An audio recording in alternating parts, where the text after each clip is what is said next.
Hello everyone, welcome back to my channel. আশা রাখছি তোমরা সকলে খুব ভালো আছো আর সুস্থ আছো। মিষ্টি পরিচয় চ্যানেলের নতুন একটা ভিডিওতে সকলকে জানাচ্ছি অনেক স্বাগত। চলো তাহলে একটা বৃষ্টি ভেজা সকাল তোমাদের সাথে নিয়েই ব্লগটা শুরু করছি। দেখো সকালে উঠেই দেখছি এরকম ঝিরিঝিরি বৃষ্টি পড়ছে। তো এই বৃষ্টি মাথায় নিয়ে কিন্তু বাবুকে কোনো রকম আর কি স্কুল গাড়িতে তুলে দিয়ে এসেছি। আর এসে কিন্তু আমার স্নানটাও ছাড়া হয়ে গেছে। আর সংসারের বেশ কিছু কাজ আর কি, সেগুলো মানে টুকিটাকি যে সমস্ত কাজ সেগুলো সেরে নিয়েছি। আর এখন হচ্ছে দিয়ে দিলাম হচ্ছে পুজোটা দিয়ে। আর এই যে দেখো ঝিরিঝিরি বৃষ্টি হচ্ছে, এক কাপ চা না হলে কিন্তু একদম ভাল লাগছিল না। তো তার জন্য আমি এখন এক কাপ চা বানিয়ে নিয়েছি।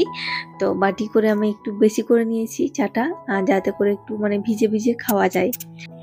তো এই বৃষ্টির দিনে না এরকম গরম গরম চা খেতে বেশ ভালোই লাগে। তো চাটা খাওয়ার পর আর কি বাড়ির যে সমস্ত কাজগুলো রয়েছে এখনো সেগুলোতে হাত দেব।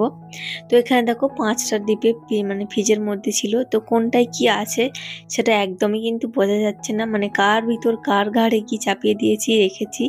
তো মানে এতটাই মানে বরফ জমে গেছে, তো খোলা যাচ্ছে না ডিপেগুলো। তো ভাবছি যে কি আছে না আছে সমস্তটা বের করে রাখি, তারপর হচ্ছে গিয়ে আর কি কোনটা রান্না করব না করব সেটা বের করে নেবো আর কি। তো চলো এখন যাচ্ছি হচ্ছে ওপরে। তো যেহেতু বৃষ্টি হচ্ছিল তো তার জন্য জামা কাপড়গুলো কিন্তু ওখানেই আর কি মানে মেশিনের ওখানে যে জায়গাটা আছে ওখানেই আর কি মেলে দেবো ভাবছি। আর পরে যদি বেলার দিকে আর কি রোদ করে তখন হচ্ছে গিয়ে দেবো আর কি রোদে।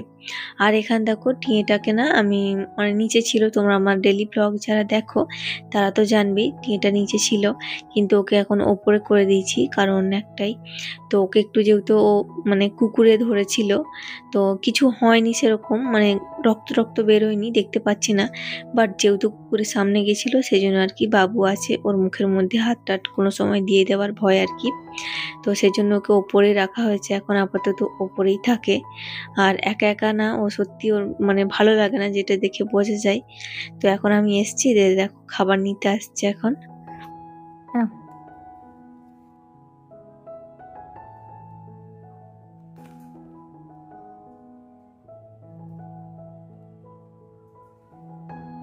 খাবে না খাবে না, বেরোবে বেরোবে। তো এই যে সকালে এগুলো কেসে এখানে মেশিনে আর কি কাঁচা হয়েছে, এখানেই দেওয়া আছে। আর এখন এই যেগুলো আমার শাড়িগুলোও দিয়ে গেছিলাম সেগুলো এখন এখানেই দিয়ে দেবো, কারণ বাইরে তো একদম রোদ্দুর নেই। চলো এখন চলে এসেছি নিচে। আর দেখো এখানে রয়েছে একটা বড় মাছ, বাবা এই যে এখানে রয়েছে একটা বড় মাছ, এটা এখন আমাকে কাটতে হবে।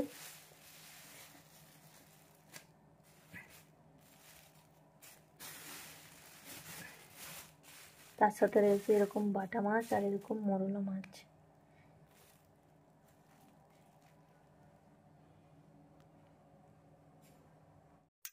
তবে চলো আগে মাছগুলো কেটে নিই, তারপর হচ্ছে গিয়ে মানে তরকারিটা কাটবো।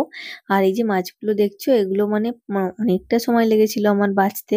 আর এরকম মাছ আর কি মা মানে আমাদের সবসময় মাছ কেটেই নিয়ে আসা হয়, তো মাঝে সাঝে ওই একটা একটা আর কি এখানে বিক্রি করে যখন তখন আর কি গোটা মাছ নেওয়া হয়। তো তার জন্য না অনেকটাই সময় লেগেছে আমার এই মাছগুলোকে কাটতে। আর এটা দেখছো এটা হচ্ছে উনুনের মানে পাঁশ ছাই যেটাকে বলে, সেটা একটু পাশের বাড়ি থেকে নিয়ে আসা হয়েছে আর কি, মানে প্রচন্ড হাত হড়কায় এই মাছে, জ্যান্ত মাছে। তো তার জন্য হাত কেটে যাবার চান্সটা বেশি থাকে। তো এরকম পাশ দিয়ে একটু মানে মেখে নিয়ে তারপর কাটলে না মানে ঠিকঠাক আর কি কাটা যায়। তো তার জন্য মাকে বললাম যে একটু পাশ আর কি নিয়ে এসে দিতে, তো মা নিয়ে এসে দিয়েছে। আর এই মাছ না মানে আমি আর মা বাপি খাবো। তো তোমার দাদা ভাইও এরকম জ্যান্ত মাছ খেতে চায় না, ওদের জ্যান্ত মাছ দেখলে আর কি এলার্জি। আর বাবু তো খাবেই না এই মাছ। তো ওরা বাদ মানে আমরা 3জনে খাবো আর কি, তো সব মাছ আর কি করবো না। তো বেছে আর কি কেটে ধুয়ে মানে পরিষ্কার করে রেখে দেবো, যখন আর কি সময় মতো আবার বের করবো আর কি যেদিন হবে। তো পুরো মাছগুলো তো একসঙ্গে আর খেতে পারবো না, তো তার জন্য আর কি কয়েকটা রেখে দেবো আর কয়েকটা আর কি করবো আর কি। তো ওদিকে মাছটা কেটে একদম এই যে দেখো তরকারিটাও আমি করতে বসে গেছি। আর হচ্ছে গিয়ে এই দেখো কত পুঁইশাক দিয়েছে, মানে যাদেরকে বলা হয়েছে পুঁইশাক দিতে কম করে ওই 500 মতো দিতে বলা হয়েছে। আর এখানে 1.5 কেজি পুঁইশাক আছে আর কি, এতটা বেশি দিয়ে গেছে। তো কি আর করা যাবে, কিছু করার নেই, মা এখন নেই বাড়িতে, তো আমাকে এখানেই দিয়ে গেছে। তো ভাবছি যে কিছুটা আর কি কেটে রেখে দেবো, আর অল্প একটুখানি আর কি মানে আমাদের যতটা লাগবে আর কি তরকারির মতো, একটা তরকারির মতো, তো সেরকমটাই আর কি কাটবো। আর এগুলো রেখে দিলে কি বলতো খেতে ইচ্ছা করে না, শুকিয়ে যায়। তো কিছু করার নেই, অনেকটা করে দিয়ে গেছে। তো তার জন্য এরকম টুকরো টুকরো করে কেটে রাখছি, আর মানে অল্প একটু তরকারির জন্য কাটবো আর কি।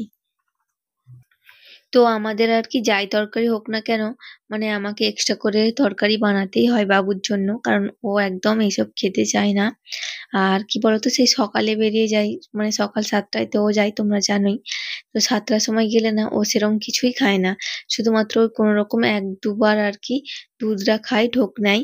আর টিফিন যা দিই ওই কোনোদিন কোনোদিন খায়, আবার কোনোদিন খায় না, নিয়ে চলে আসে বাড়িতে। তো তার জন্য না ওই দুপুরে মানে যখন আসে আর কি 3:30 পৌনে 4টে নাগাদ যে ভাতটা খাই, তো চেষ্টা করি যে ও যেটা খেতে পছন্দ করে, মাংসটা বেশি পছন্দ করে, তো ওটাই একটু বেশি করে ওকে করে দিই, কারণ মানে প্রায় দিনই হয়। কারণ মানে একটু না ভাত খেলে তো একদমই চলবে না, তো তার জন্য সকাল থেকে ওই যা অল্প একটু খাই, তো তার জন্য আর কি ওকে আর কি মাংস বানিয়ে দিই। তো ওর জন্য মাংস বানাবো। আর এই যে দেখো এখন হচ্ছে ডিম টোস্ট করছি, তো দাদা ভাইয়ের জন্য ডিম টোস্ট বানাচ্ছি, ও বললো আমি ডিম টোস্ট খাবো, তো টিফিনে ও ডিম টোস্ট নেবে, তো ওকে ডিম টোস্টটা বানিয়ে দিচ্ছি।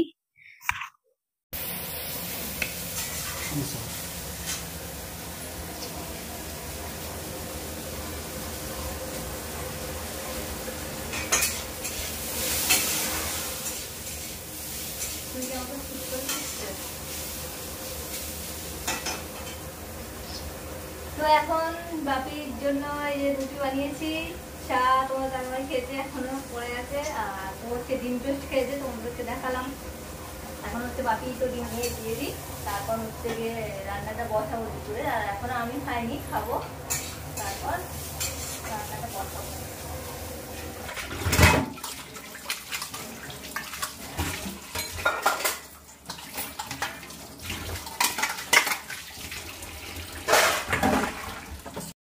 তো এদিকে দেখো চা খাওয়া থেকে শুরু করে মানে সকালে বাবুর টিফিন হয়েছে, তো আমরা মানে টিফিন খেয়েছি, বাবুর যে রান্না হয়েছে আর কি সে সমস্ত বাসন কিন্তু পড়েছিল, তো সেই সমস্ত বাসনগুলো আর কি একসঙ্গে আর কি মেজে ধুয়ে নিচ্ছি। আর ওদিকে কিন্তু আমি রান্নাটাও বসিয়ে দিয়েছি, তো এদিকে বাসনগুলো ধুয়ে নিচ্ছি আর ওদিকে হচ্ছে তরকারিটা হচ্ছে, তো দুদিকে আর কি আমার কাজ মিটে যাবে। তো এদিকে বাসনও ধোয়া হয়ে যাচ্ছে আর ওদিকে তরকারিটাও মানে বসিয়ে দিয়েছি। এদিকে দেখো লাউ শাক দিয়ে হচ্ছে গিয়ে একটা তরকারি হচ্ছে।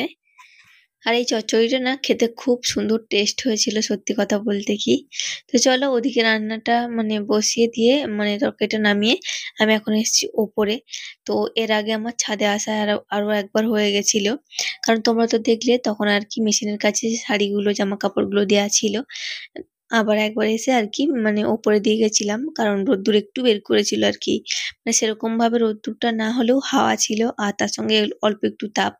তো দেখছি যে শাড়ি কয়েকটা আর কি হয়ে গেছে, বাকি যে সমস্ত জিনিসপত্রগুলো আছে ওগুলো হয়নি, বাট শাড়িগুলো আর কি শুকিয়ে গেছে। তো ভাবলাম একবারে ভাঁজ করে রেখে যাই, আবার কখন কি বলা যায় না, উপর থেকে মানে ভগবান জল ঢেলে দিতেও পারে। তো তার জন্য আর কি শাড়িগুলো তুলে রেখে যাচ্ছি, আর যেগুলো আর কি ভিজে আছে ওগুলো এখন থাকবে। চলো আমার পুরো ভিডিওটা কেমন লাগলো তোমরা কিন্তু অবশ্যই কমেন্ট করে জানিও, কমেন্ট করতে কিন্তু একদম ভুলো না। চলো তাহলে আজকে আমি আমার এই কাপড় গোছানো দিয়ে ভিডিওটা শেষ করছি। তোমরা খুব ভালো থেকো, সুস্থ থেকো, তোমাদের সঙ্গে গল্প আবার আমার অনেক হতে থাকবে। টাটা।